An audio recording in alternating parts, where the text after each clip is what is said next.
Okay, hai, Assalamualaikum anak-anak kelas cikgu.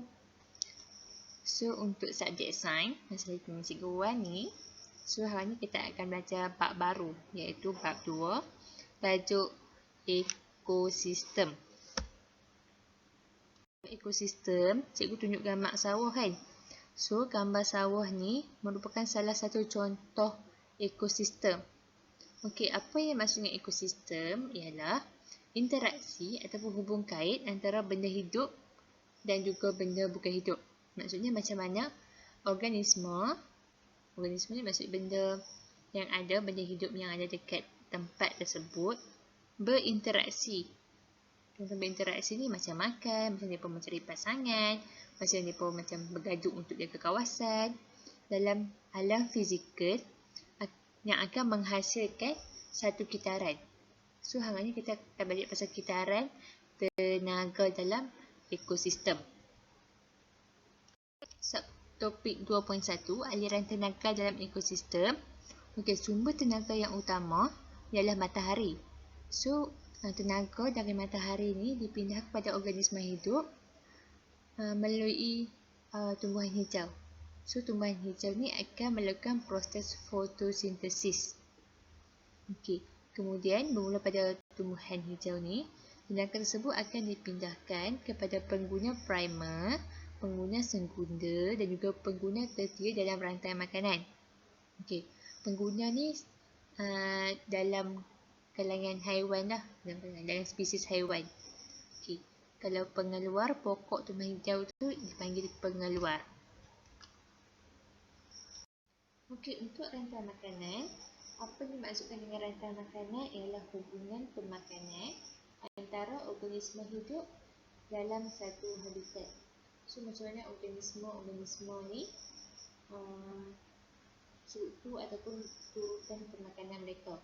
Okey, so cikgu contoh padi lah, sebab dia cikgu bagi contoh ekosistem dekat sawah padi.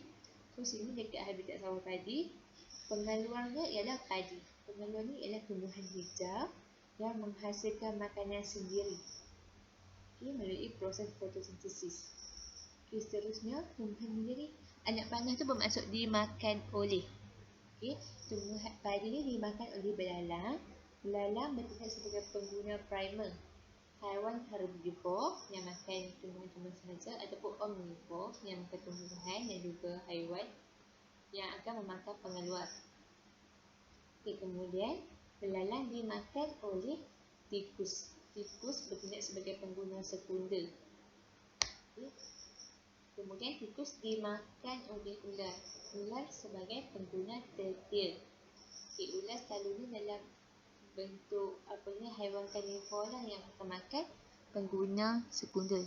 Dan juga saiz pengguna tertier ni akan lagi besar daripada pengguna sekunder.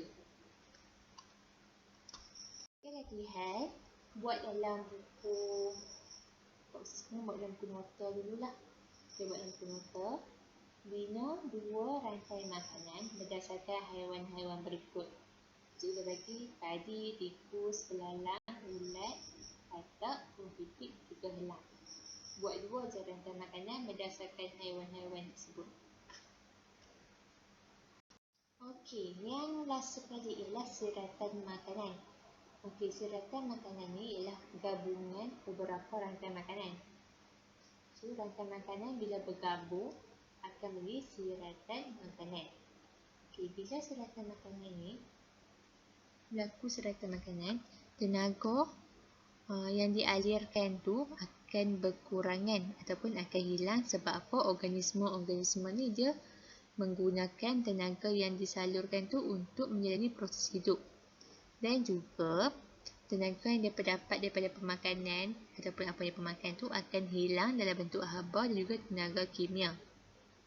Okay.